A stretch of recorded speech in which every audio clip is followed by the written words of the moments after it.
नारायण कहते हैं कि देखो भैया वो तो ठीक है, आपकी श्रीहीन हो गया, गलती तो आपकी है। आप बताओ ना, संत का अपमान करोगे तो क्या बचोगे क्या महाराज? हाँ, जिसने संत का अपमान किया दुनिया में वो कोई बच नहीं सका। इसलिए एक बात जरूर याद रखना, संत का अपमान कभी अपने हाथों से नहीं होना चाहिए। अपने जबान से कभी संत का अपमान मत करना। क्यों? क्योंकि संत का अपमान किया तो प्यारे भोगना पड़ेगा, राधे राधे बोलना भी पड़ेगा और जोर से। और कई कई बार तो ऐसा होता है कि संत के भेष में भगवान भी आ जाते हैं।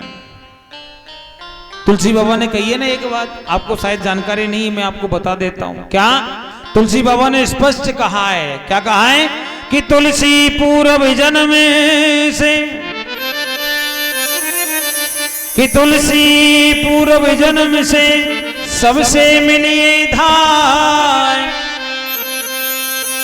ना जाने किसी रूप में नारायण मिल जाए। तुलसी पूर्व जन्म से, तुलसीदास जी कहते हैं एक जन्म नहीं, दो जन्म नहीं, कितने कालों से सबसे मिलते रहिए। क्यों? क्योंकि पता नहीं किस रूप में, किसी भेष में मेरे यहाँ नारायण आ जाए। और महाराज मैं आपको क्या स्पष्ट कह सकता हूं, एक ना एक दिन ठाकुर जी हमारे घर में जरूर आता है। हमारे घर में भगवान एक दिन जरूर आता है। और जरा सोचिए, उस दिन हमने भगवान को मना कर दिया तो। एक कथा आती है ना बूढ़ी माता जी की। बूढ़ी माता जी हर रोज सब कुछ बांटती थी। हाँ, हर रोज सब कुछ करती थी महाराज। क्या करती थी? कोई भी आता, महाराज माता जी भोजन करा दो। माता जी कहती भैया भोजन नहीं है। क्या बांटती थी? गालियां बांटती थी। जो आता उसको गाली बांटती। जारे दारे के ब्रज मारे, तो यहां मेरे यहां ठौर रखी तो है। ब्रज की गाली भी बड़ी मीठी होती है माता। ब्रज में जो गाली देते हैं ना, ऐसा बोलते हैं महाराज कितनी मिठास है। अब बताओ, जारे दारे के, हाँ? माता जी के घर में महाराज सब कुछ था, लेकिन माता जी क्या किसी को कुछ भी नहीं देते थे। एक दिन भगवान ने देखा मेरी परम भक्त है। भगवान भोलेनाथ की बहुत सेवा करते थे। गोपेश्वर महादेव की तो परम भक्त थी। सुबह से महाराज जब जगती ओम नमः शिवाय, ओम नमः शिवाय, ओम नमः शिवाय, ओम नमः शिवाय का जप करते। लेकिन कोई आ जाता तो महाराज उसको गाली भी बिना दिए छोड़ती नहीं थी। एक दिन तो महाराज भोलेनाथ ने देखा मैया मरेगी, एक नरक में जाएगी 100%। भाई यदि आप भगवान का नाम जप रहे हो, गाली भी सामने से दे रहे हो भक्तों को, तो प्यारे आपका भगवान का नाम कुछ नहीं करेगा, आपको जाना ही पड़ेगा।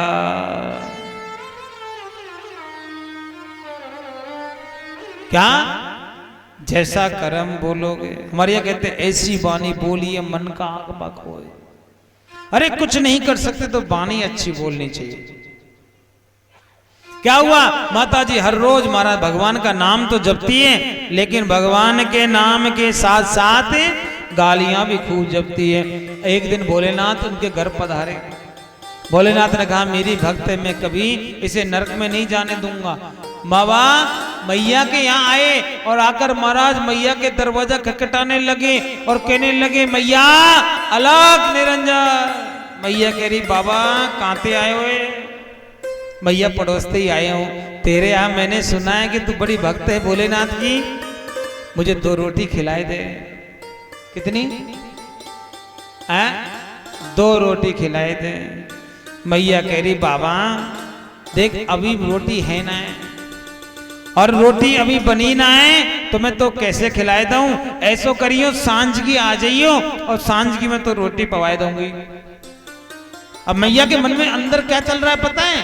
मैया के मन में चल रहा है सबको गाली देती है तो बाबा है, महात्मा को तो गाली नहीं देना चाहिए। हाँ? महात्मा का तो अपमान नहीं करना चाहिए। देखिए कितनी बड़ी बात है। मैया का दिल शुद्ध हो चुका है, शरीर भले ही शुद्ध नहीं है लेकिन दिल तो शुद्ध हो गया है। क्या महात्मा दिखते ही कह रही है क्या कि इसका अपमान नहीं करना चाहिए। महाराज बाबा ने कहा ठीक है माता जी, हम शाम को आ जाएंगे। अब माता जी इतनी महाराज इतनी लोभी थी कि 2 रोटी भी देना पसंद नहीं करती थी किसी को। अब बाबा भी कहां मानने वाले थे, शाम को फिर आ गए।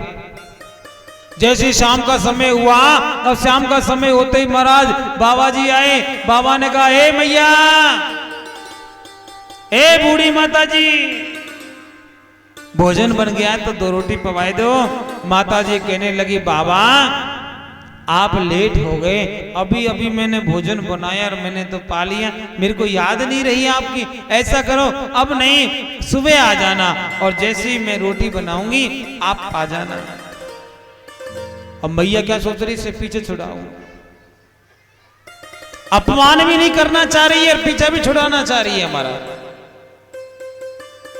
भैया सोच रही है कि अब मैं सुबह के लिए बोलूंगी तो हमारा बाबा रात में कहीं चला जाएगा। बाबा ने क्या किया, मैया के घर के सामने धूनी रमा ली और धूनी रमा करके वहीं चिमटा गाड़ दिया, वहीं बड़े त्रिशूल गाड़ दिया। और क्या हो रहा है, वहीं भगवान का भजन चल रहा है, श्रीमन नारायण का। अब मैया दरवाजे में से ऐसे देखे बाबा तो जा ही नहीं रहा। रात्रि हुई, रात्रि से सुबह हो गया, सुबह होने के बाद में बाबा बैठे हुए हैं, कहीं नहीं गए। और महाराज अब क्या हुआ, मैया सोच रही है कि यदि रोटी बनाऊंगी और रोटी बनाऊंगी, इसको आवाज आ गई और आ गई तो मांगेगा और फिर मेरे को मना करना पड़ेगा। उसने महाराज भोजन बनाया ही नहीं। क्या हुआ, भोजन नहीं बनाया। जरा सोचो, इससे बड़ा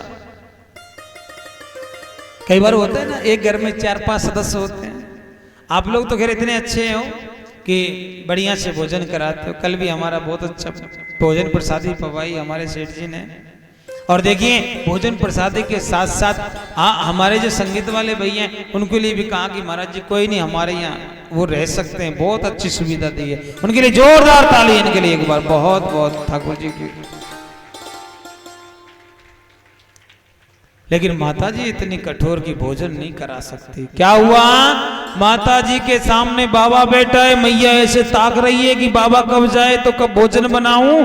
बाबा नहीं गया, अंत में मैया बनाने लगी और प्यारे जैसे ही मैया ने भोजन बनाया, बनाते ही प्यारे क्या हुआ, बाबा तुरंत पहुंच गए, दरवाजा खटखटाने लगे।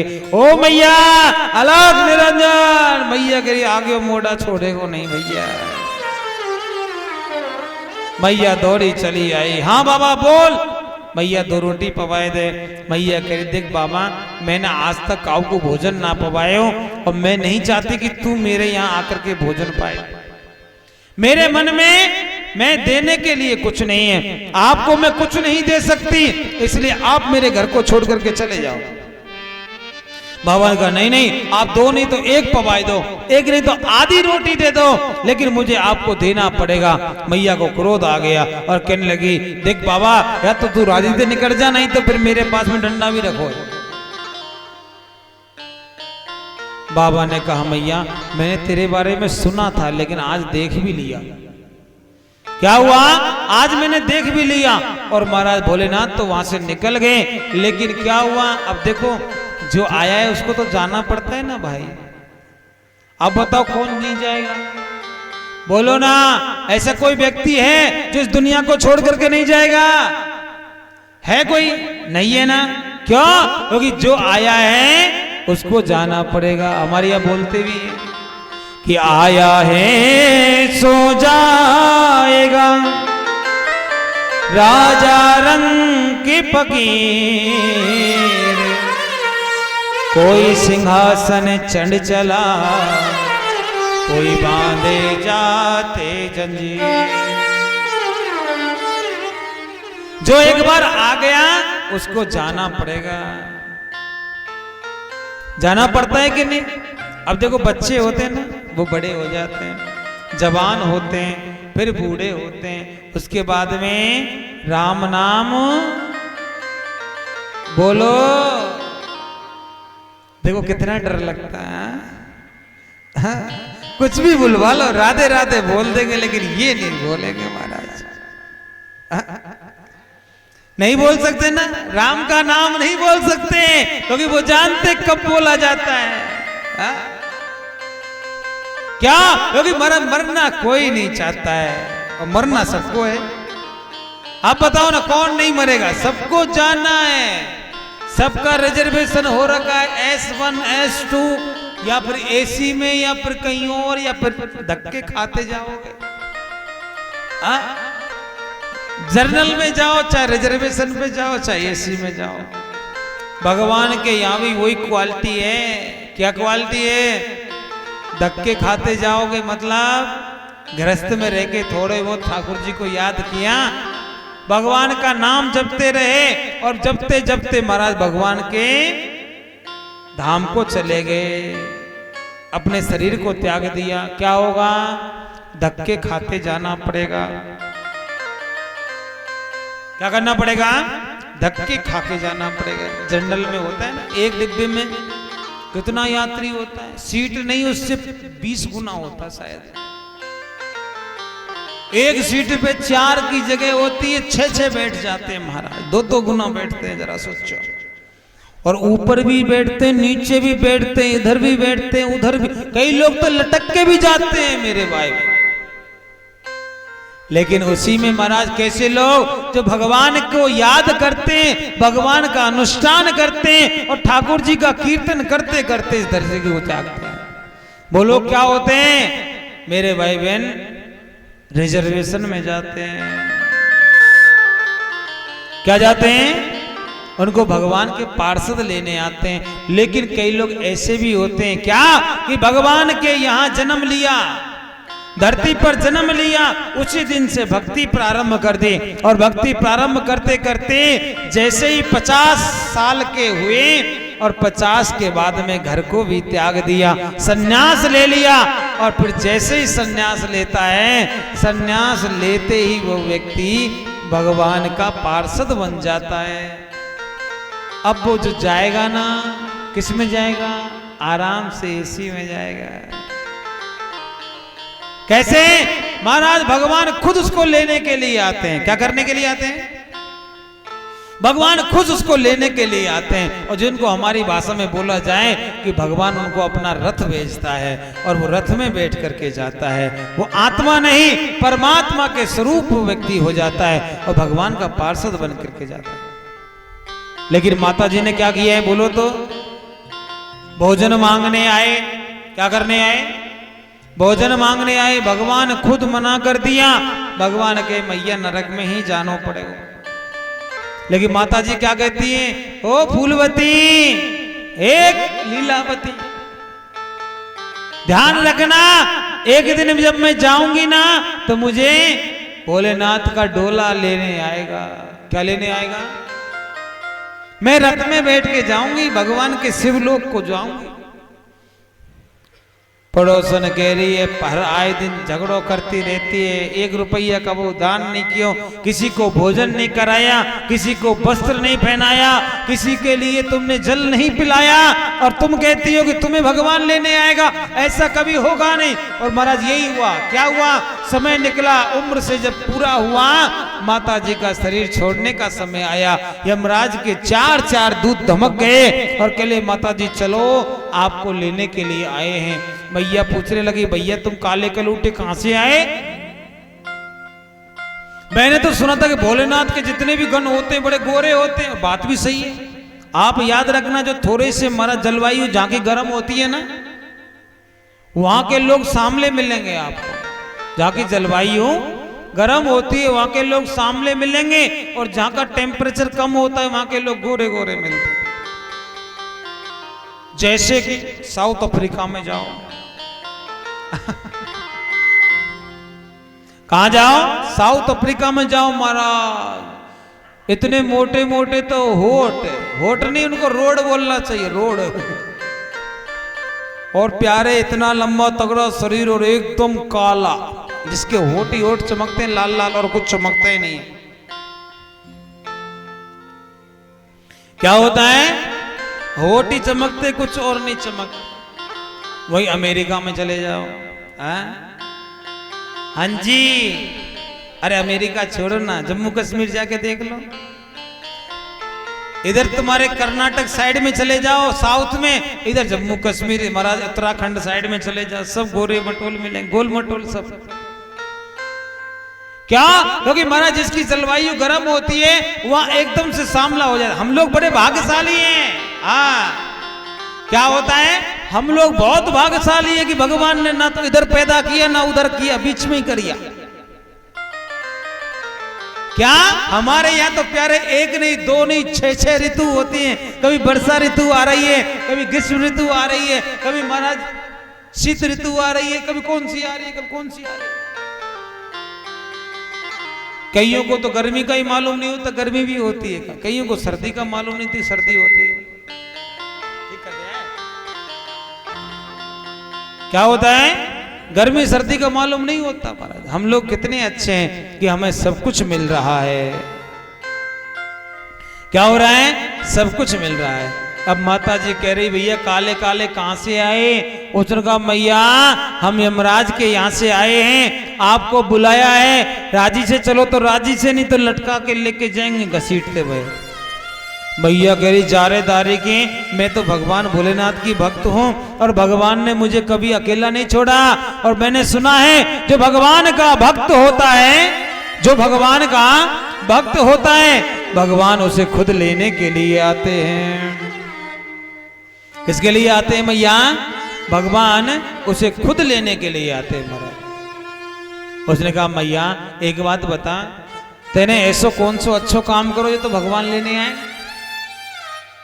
मैया कहने लगी महाराज मैंने ओम नमः शिवाय का जाप किया है, बचपन से कर रही हूं, भगवान का खूब जल चढ़ाया है, मैंने कोई कसर नहीं छोड़ी भगवान की भक्ति में। उसने कहा माँ भगवान की भक्ति जबान से ही नहीं हाथ पैर से भी करनी चाहिए। क्यों? भगवान ने हमें हाथ दिए, किस लिए दिए बोलो ना? किसी को चोट पहुंचाने के लिए, या फिर मेरे भाई बहन किसी की कुछ गलत काम करने के लिए?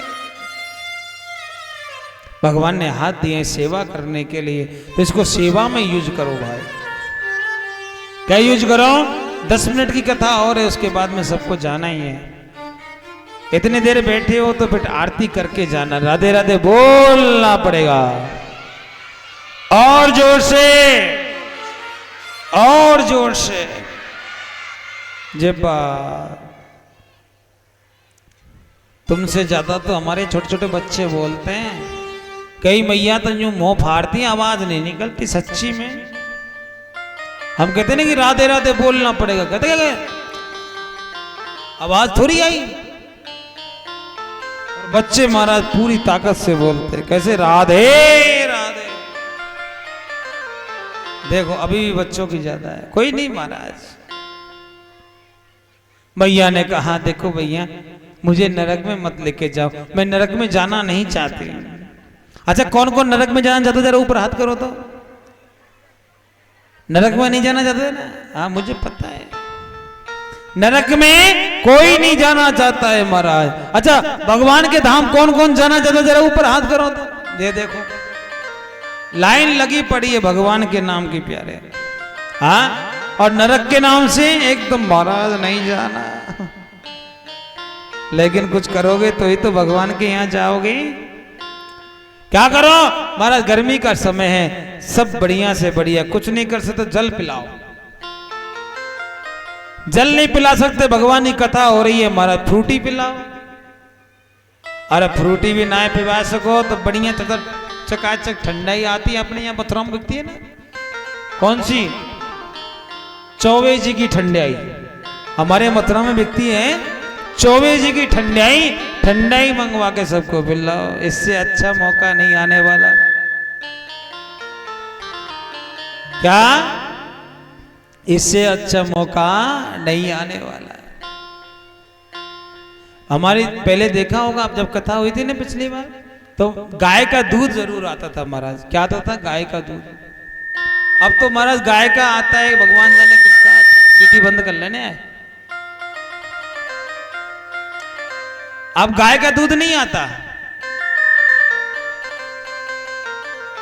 क्या? अब तो थैली का आता है। किसका आता है? अब उसमें गाय का है कि भैंस का है कि बकरी का है कि भगवान वाला है। हाँ? अब 3 ही चीज का मिलता, चौथा का तो मिलता नहीं है भाई। भेड़ का मिल जाता होगा थोड़ा बहुत मिले तो। अब ऊँटनी का तो रखा नहीं, राजस्थान में तो ऊँटनी का भी आता है। हम लोग कथा कर रहे थे महाराज वहां पर, क्या कह रहे महाराज जी आप दूध की कह रहे थे, मैं अपनी ऊँटनी का दूध लेके आई हूं। क्या आप हंस रहे हो मत, ऊँटनी का भी दूध होता है माता, और सबसे ज्यादा कड़क दूध होता है, सबसे ज्यादा प्रभावशाली। गाय के भैंस के दूध में तो एक बार थर आती है, जो मलाई आती है ना वो एक बार आती है, उसमें तो 7 बार आती है। इतना गाढ़ा होता है महाराज। तो वो लाकर कह रहे आप लड्डू गोपाल को भोग लगा। मेरे महाराज माफ करो, है लड्डू गोपाल को भोग केवल गाय के दूध का लगता है। इसलिए सबसे प्रार्थना, जिसके यहाँ गाय का दूध होता हो ना, तो शाम को भोग लगाने के लिए लाया करो। क्या लाया करो? गाय के दूध यदि होता हो तो लड्डू गोपाल के यहाँ ठाकुर का भोग लगाने लाया करो। जिससे क्या होगा, आपका दूध भी पवित्र हो जाएगा, प्रसाद बन जाएगा। माता जी को पकड़ा पकड़ के महाराज लेके चले गए। कहाँ गए? हाँ जी, नरक में लेके गए। यमराज ने कहा माता जी बताओ क्या चाहती हो? उसने कहा महाराज मैं कुछ नहीं चाहती, केवल एक काम करना है। क्या?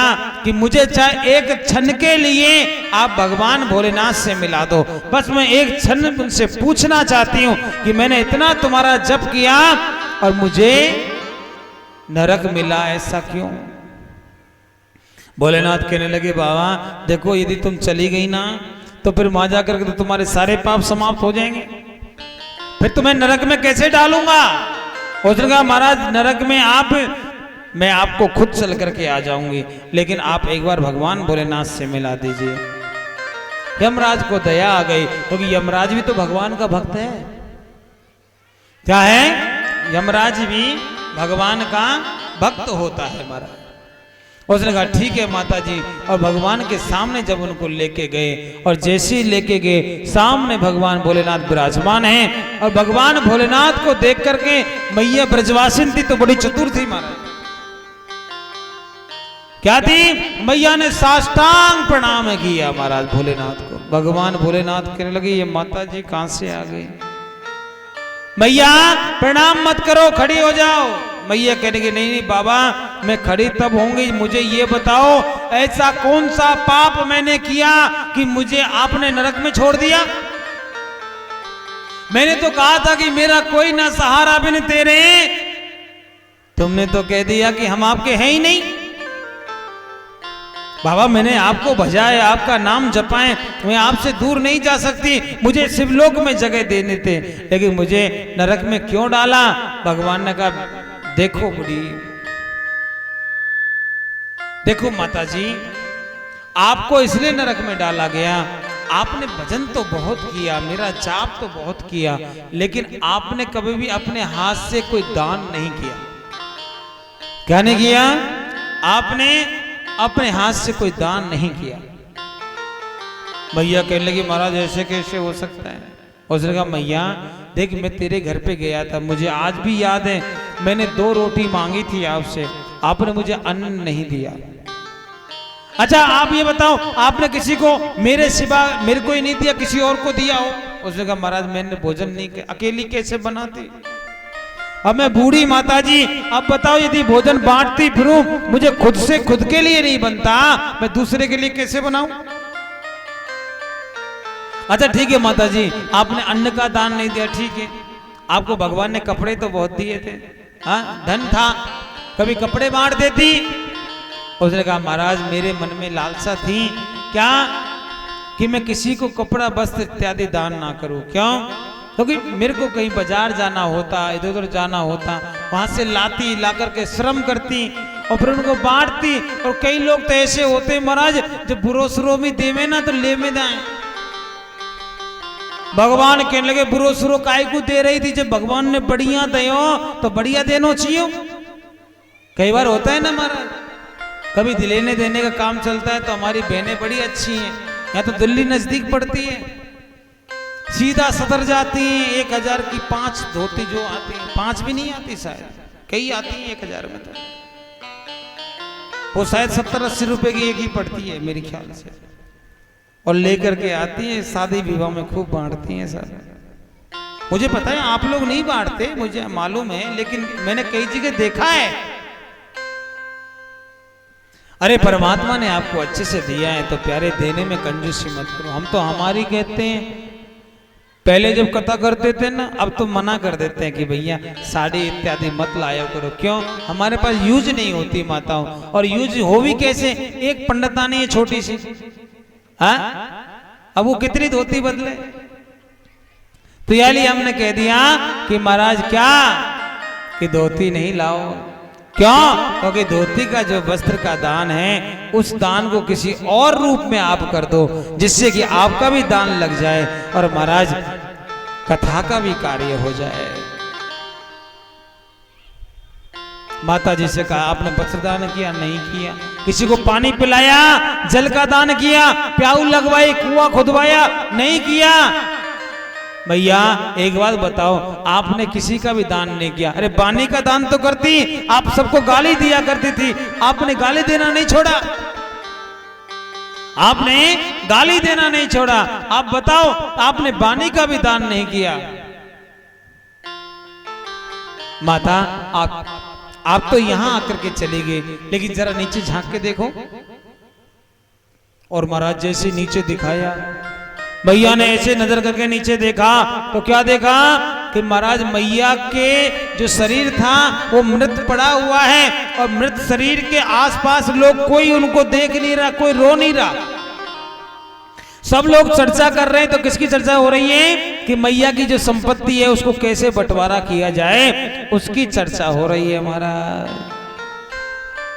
और बात भी सही है, जिसके बच्चे नहीं होते ना मैयाओं, उसके धन को कैसे अपना बनाया जाए, हमारे रिश्तेदार से लेके आस पड़ोसी से लेके सब महाराज चिंतन में रहते हैं।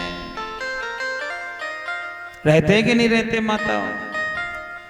ए मैया बोलो ना, रहते हैं ना? मैंने तो एक जगह देखा था, एक माता जी के 2 बेटी थी। क्या थी? 2 बेटी थी। बेटियों का विवाह कर दिया, और माता जी के पास में 8 किला जमीन था। कितना था? अब 8 किला जमीन, जैसे ही माता जी के देवता गए और जाने के बाद माता जी भी चली गई। अब माता जी जैसे गई महाराज, जाने के तुरंत बाद माता जी का अंतिम संस्कार बाद में हुआ, बंटवारा पहले हो गया महाराज। मैया एक बात बताओ, मैंने उन बेटियों से भी पूछा था, क्या आपके पास में कमी है बहन? उसने कहा नहीं महाराज, हमारा पति फौज में नौकरी करता है। क्या करता है? फौज में नौकरी करता है। दूसरी का भी पति कहीं नौकरी में था, दोनों का नौकर थे मेरे भाई बहन। तो मैंने कहा तो आप ऐसे झगड़ा क्यों कर रही है आपकी माता जी की इस पर? उसने कहा महाराज ऐसे कैसे छोड़ सकते हैं, हमने छोड़ दिया तो हमारे काका ताऊ ले लेंगे। अब आप बताओ ना, यदि वो माताजी अपने जीते जी उस जमीन के बदले में कोई मंदिर बना करके चली जाती, कोई गौशाला बना करके चली जाती, अरे कुछ नहीं तो कोई धर्मशाला बनवा करके चली जाती। मेरे भाई बहन, पैसा कमाना कोई बड़ी बात नहीं होती है, लेकिन धर्म को कमाना बहुत बड़ी बात हो जाती है। आपने देखा होगा वृंदावन कौन कौन गए? वृंदावन गए हो क्या नहीं? वृंदावन में प्रेम मंदिर देखा है? किस किसने देखा है बोलो? कितना सुंदर है। किसने बनवाया? कृपालु जी महाराज ने। किसने? किसने बनवाया? आवाज नहीं आ रही, जोर से बोलो। किसने? कृपालु जी महाराज ने। अब कब तक नाम रहेगा? जब तक वो मंदिर रहेगा। और मंदिर की प्यारे जिसने बनवाया था, जो कारीगर इंजीनियर आए थे, उन्होंने कहा कि महाराज 5000 साल तक जिंदा रहेगा ये मंदिर, इसका कुछ नहीं बिगड़ने वाला। कितनी साल तक रहेगा? 5000 साल तक। जब तक मंदिर रहेगा तब तक उनका नाम दिन प्रतिदिन जीता जागता रहेगा। वो मरे नहीं, वो दुनिया छोड़कर नहीं गए, मानो अमर हो गए। प्यारे, पैसा तो बहुत होता है, लेकिन अच्छा काम कोई और नहीं, कोई भगवान का भक्त ही कर सकता है। क्या कर सकता है? भगवान का भक्त कर सकता है। आज भी कृपालु जी महाराज को, महाराज हमारे बरसाना धाम में जाते हैं तो रंगीली महल देखो आप, कीर्ति मंदिर देखो आप, हाँ जहां उनको लगा कि यहाँ जरूरत है तहां प्यारे उन्होंने आप जैसे लोगों से लेकर के वहां व्यवस्था करवाई है। इसलिए कभी भी याद रखो, भगवान के काम में जितना हो जाए उतना अपने हाथ को फैला के रखो। और कहते हैं ना, आप यदि अपने हाथ को फैलाओगे, मेरा कन्हैया आपके सामने अपना पूरा खजाना फैला देगा। राधे राधे आपको बोलना पड़ेगा और जोर से, और जोर से। क्या करेगा? मेरा कन्हैया दौड़ा चला आएगा। अब इंद्र को महाराज क्या लगा? श्राप लगा। याद किया तो भगवान पहुंच गए महाराज। क्या? क्योंकि इंद्र भी कहीं ना कहीं भगवान का भक्त है। और भगवान कब पहुंचते हैं? जब अपना भक्त बुलाता है। एक हमारे यहाँ गाते हैं ना, क्या कि जब कोई नहीं आता, हाँ